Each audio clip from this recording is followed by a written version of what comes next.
naghihintay ka ng tamang panahon para simulan ang emergency fund mo, baka ito na yung sign mo. And ang goal is, by the end of this video, may plano ka na. Syempre, hindi pa kumpleto yung emergency fund, no? Pero at least may plano na pwede mo nang simulan ngayon. So, tama ang pinapanood mo ngayon. So, let's go.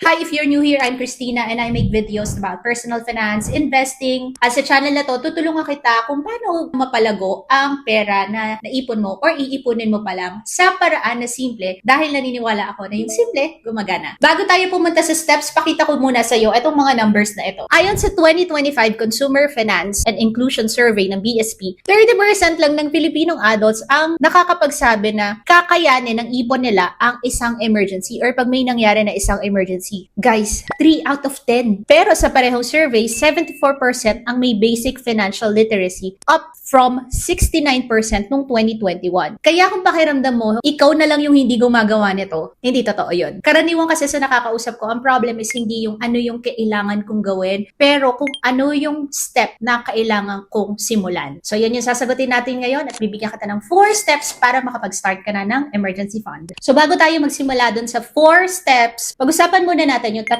klaseng tao na baka nanonood ngayon. And tingnan mo dito kung sino ka. Una, yung wala pa talagang emergency fund, pero nagsisearch na ng mga videos na kagaya nito. So kung ikaw yan, congratulations, part ka na ng 74%. Baka pang ano na kayo guys, paakyat na kayo ng 75.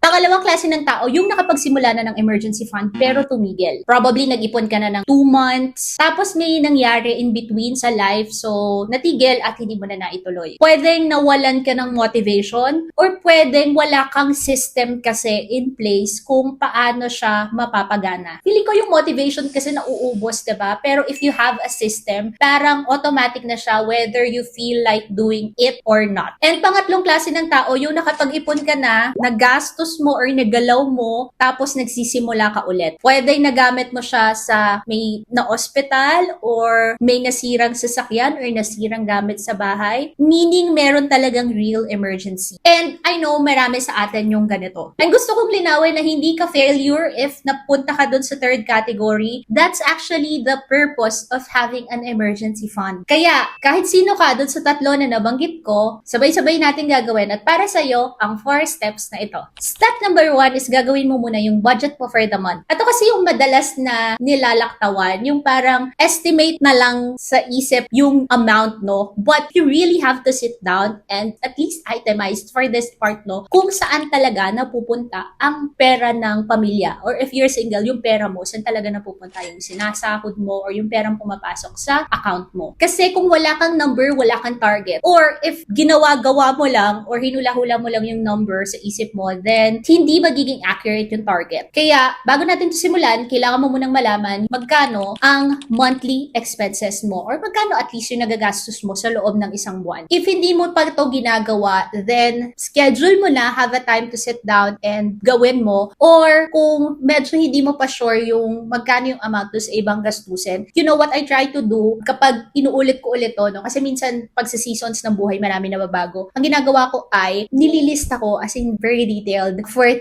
months, tapos i-average ko yung 3 months, tapos yun na yung magiging at least number in my mind or number written down na alam kong yun yung expenses for the whole month. Kasi minsan, di ba, aminin naman natin, may nangyayari in a month na bigla, so at least may buffer, kaya ko ina-average yung 3 months. Pero for the first 3 months, kailangan ko talagang litanyahin kung ano yung pinagkakagastosan ng pamilya. Ngayon, ito yung important part, no, na hindi lahat ng ilalagay mo doon ay papasok sa essentials. So, ang kukunin lang kasi natin by the end of this planning ay kung ano lang yung essential expenses. Meaning, kung tatanggalin ko to for the month na talagang may mangyaring emergency, at the bare minimum, mabubuhay ang self. Or if you have a family, mabubuhay ang pamilya. So here's what you can do. Get a paper or in your notes app, and if Google Sheets works for you kasi yun yung gumagana sa akin, then you can start doing that for this step. Step number 2, pipili ka ng milestone. Kapag sinabi kasing mag-ipon ka ng emergency fund na 3 to 6 months, tapos mo, compute mo, no, 10,000,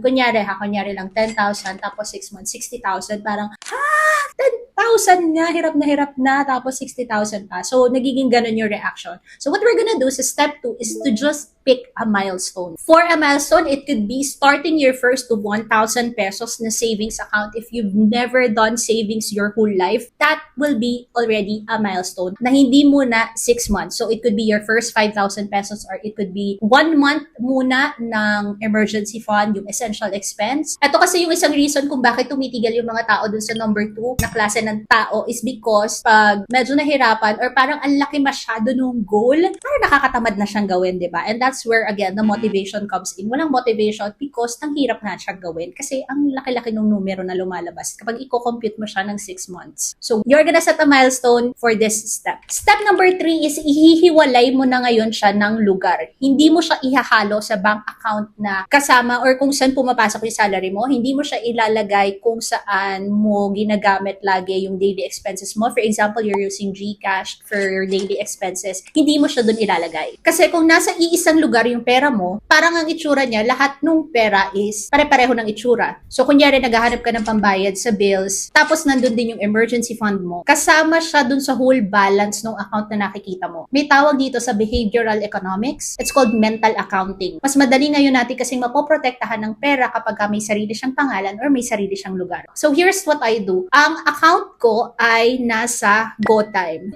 Not sponsored, but GoTime if you're watching.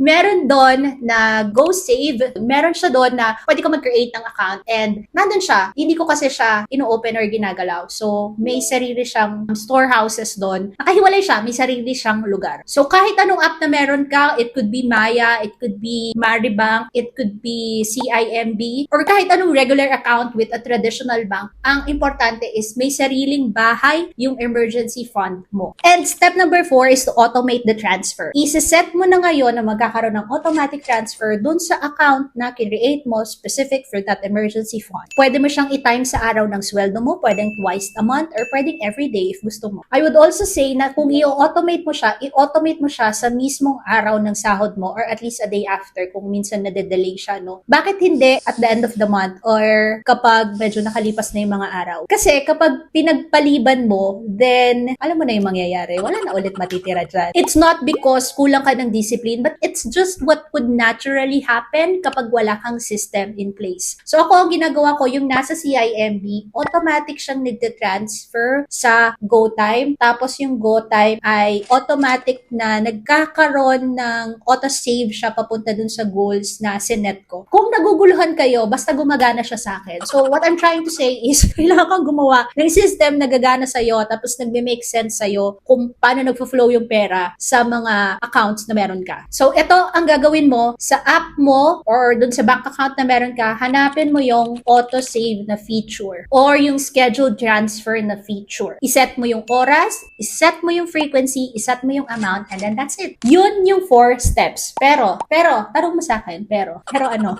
Meron akong surprise sa inyo for watching this video and for being loyal subscribers of One for the Money. May ginawa akong dashboard, interactive dashboard, para gagawin mo lahat ng steps na pinagsasabi ko sa video na to. So, let's go to the dashboard. So, ito guys, yung dashboard na pinagsasabi ko. Teka, napakalaki ko naman dito sa part na to. Ayan, liitan natin. So, you have here the emergency fund dashboard ng One for the Money and you can just click the link below the description of this video para ma-access mo itong ating emergency fund dashboard. And, syempre, meron siyang amount na nakalagay dyan. You just need to clear it. Pero, for the sake of this tutorial, nandito yung mga steps na pinagsasabi ko kanina. So, i-check mo lang kung essential siya. Monthly income, syempre muna, diba? Essential ba siya sa'yo or hindi? Then, lalabas dito yung total mo na gasto sa essential lang at yung matitira sa sahod. Then, step 2, ito yung milestone na sinasabi ko sa inyo, guys. Just pick a milestone. If you need to start with 5,000 pesos muna, 1 month of emergency fund, sasabihin din niya dito, banda, kung kunyari first milestone ka, diba? At ang naipon mo pa ngayon ay wala. Kada sahod, gusto mong maglipat ng 3,000 kunyari, 2 times a month. It would take you 4.6 months bago mo maipon yon yung first mong milestone. Ayan, ganyan siya. Then, ito ang lalabas ang lahat ng target. So, this is just a simple dashboard that you could play along if it's your first time or maybe it's not your first time creating an emergency fund, then this is for you. So, libre to guys, walang sign up. Pwede mo din laruin itong dashboard while you are watching our video. So, yun lang yung gusto kong i-share sa iyo. Tulad nga ng sinabi ko dito sa baba, no? I am proud of you for starting. So, if you're done with your emergency fund and you wanna go start learning how to invest, then you can watch this video next and I will see you on the next one. God bless.